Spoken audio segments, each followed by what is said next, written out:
I'm really pleased with our coaches, in that we have some really, really good coaches at every single position. And we challenged them to start the scrimmage today with a short yardage scrimmage.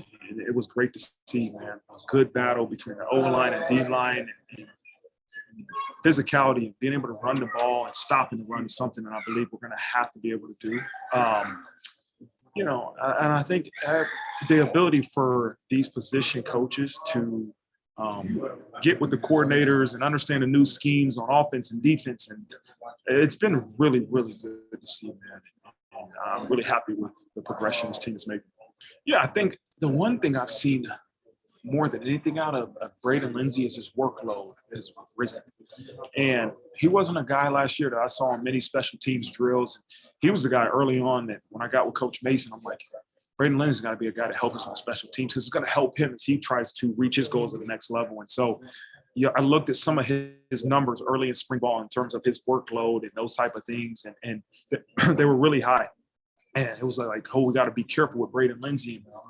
Every day his workload has been higher than it's ever been. And so he's becoming tough, man. He's blocking and he's making plays. And so I've been really pleased with the play of him.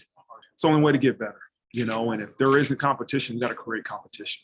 We have to find ways to push these kids and because they're all competitors. So if they're not competing, they're really not going to push themselves to the ultimate limit. And so I want to see that, man. I want to see offense, defense within your own position pushing each other.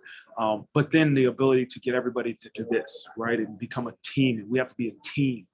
We got to compete offense and defense. We got to compete within our position, but we got to be a team. And so I've been happy with it. I've been happy with the competition and happy with us continuing to progress as a team.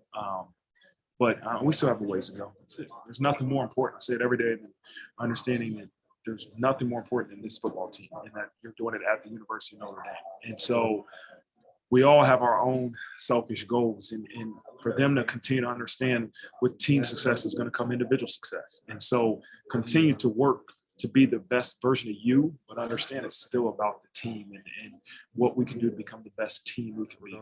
I think it means more when it comes from the players.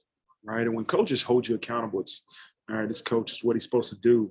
When players start holding each other accountable, if you respect each other, that's to me where great things happen. But it starts with respect. You got to be able to respect the guy that is holding you accountable, because when you don't, all of a sudden it turns like I'm being attacked. And so it starts with it's the same thing I think is from coach to player. It starts with trust. Right, and build that trust, because you can push people as far as they trust you. The minute you don't trust somebody, you just feel like you're being attacked. And so I like to focus on making sure we are building the trust and then holding each other accountable. But when players hold each other accountable, that's a great sign.